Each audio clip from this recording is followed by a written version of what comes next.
Arcturian Group, April 3, 2016. By Marilyn Raffaele.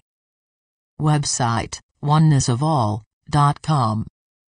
Dear ones, once again we come in love with messages of support, for we know you often grow weary within a world that seems to see things so differently from you. The chaos you observe daily is reflective of the breaking apart of old manifestations as the energy that supported them dissolves. As these manifestations crumble and disappear, many struggle to hold them in place through whatever ways they believe are necessary, often violence. These dear ones can only fail, for nothing can manifest without the energy to form it. New and higher forms will replace them if allowed. This is where nostalgia often enters in.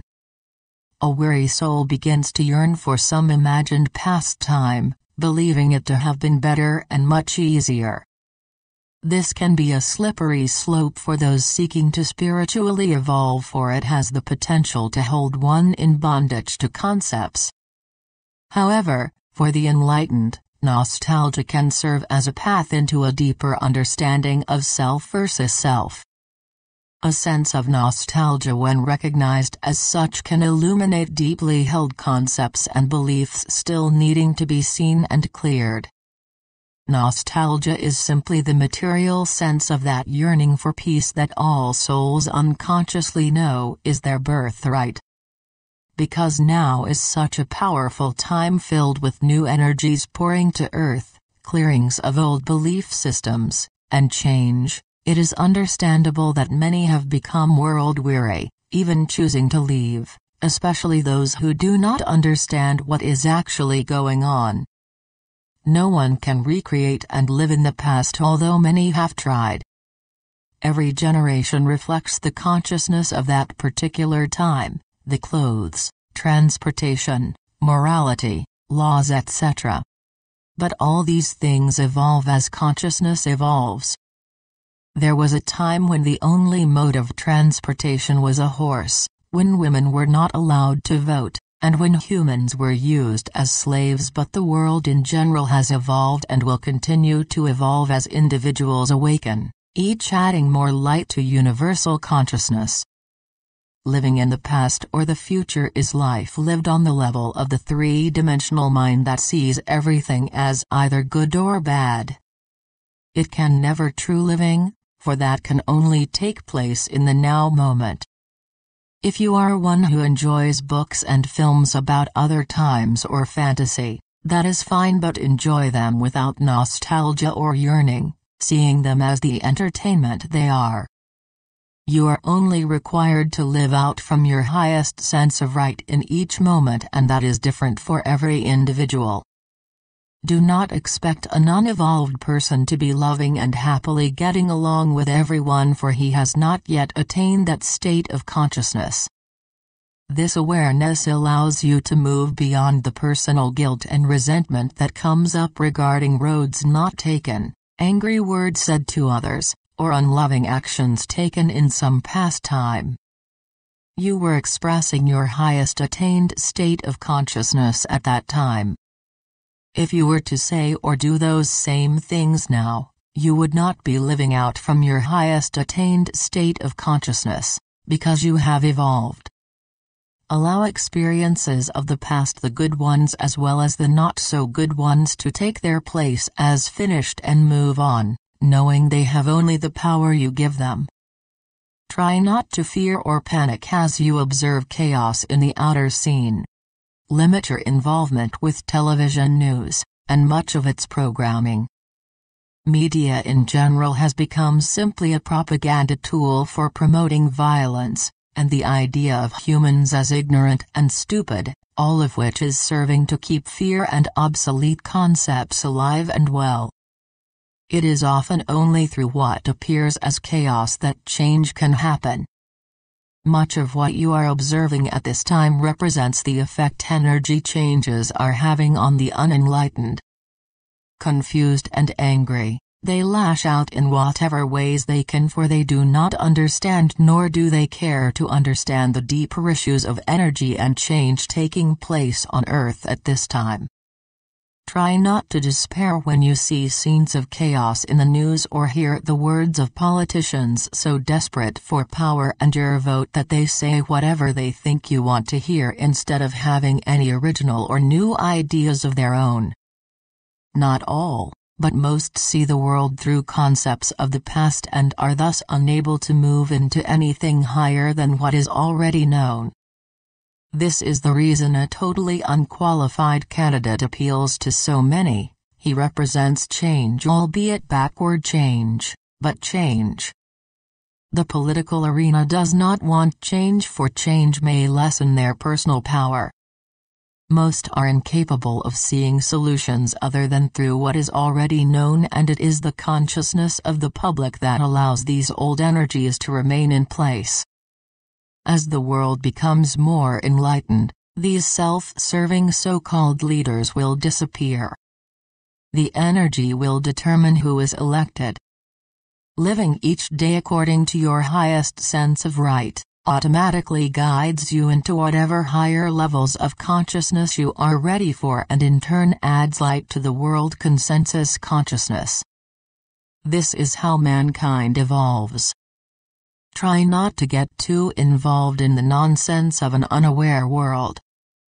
Stand back and allow them to shout and play their games while you go about being, living, speaking, and knowing your and their oneness with Source.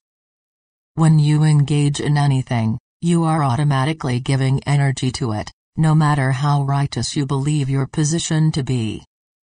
You have entered into a new time, a time in which you must move beyond your old state of consciousness, or be left behind.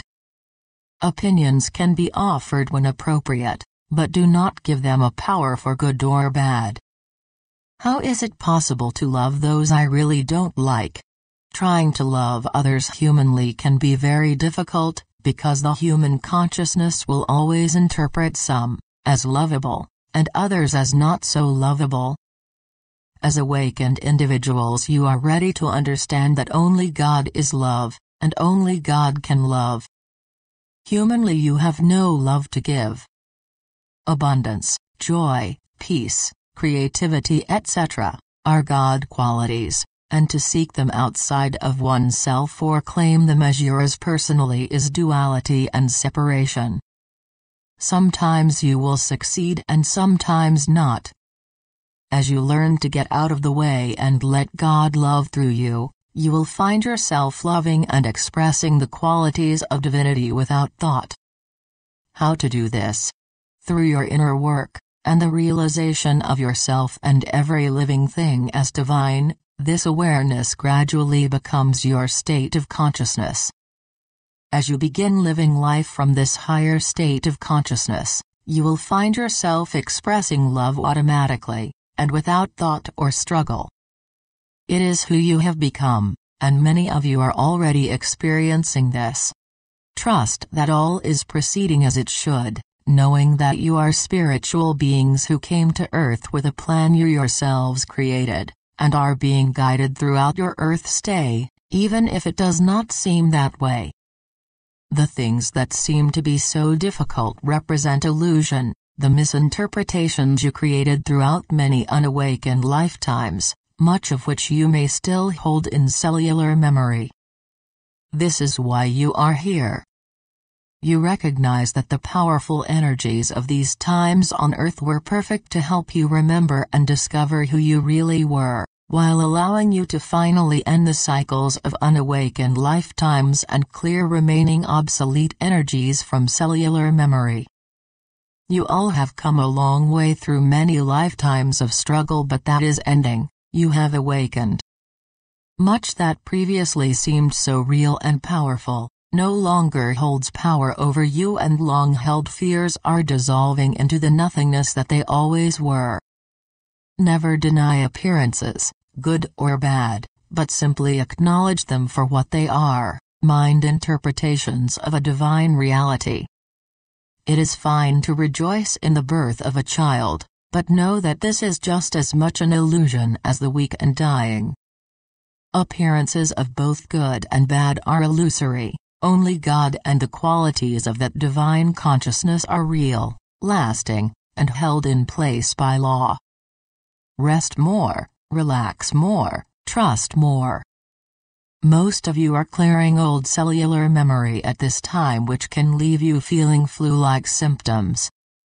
Taking drugs or trying to fix it in some way will interfere with your clearing process. Just go with it, knowing that you cannot take old energies with you, and rejoicing that they are being cleared. There are those who continue to take classes and study long past the point where these tools are needed. There is a point at which the continuous seeking and searching must end, as it can only serve to hold you as a perpetual student, and thus one who will never become the master.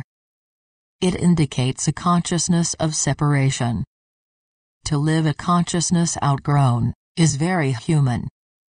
Some of you have been serious spiritual students throughout your life, and are comfortable with studying and seeking as it is familiar and is what you have always done, but once you find what you are seeking, you must begin to live it. Some may be guided to become teachers at this point. Do not misunderstand, we are not saying you must never take a class or read spiritually inspired books. We are saying that once you awaken to who and what you are, the tools must become the added things, no longer holding the importance they once did, because you are now ready to be taught from the self within. Practice what you know in every experience that comes your way, physically, mentally, emotionally. Hold to the truth in all appearances and situations, and gradually truth will become your attained state of consciousness. Live each now moment remembering I am. We are the Arcturian group.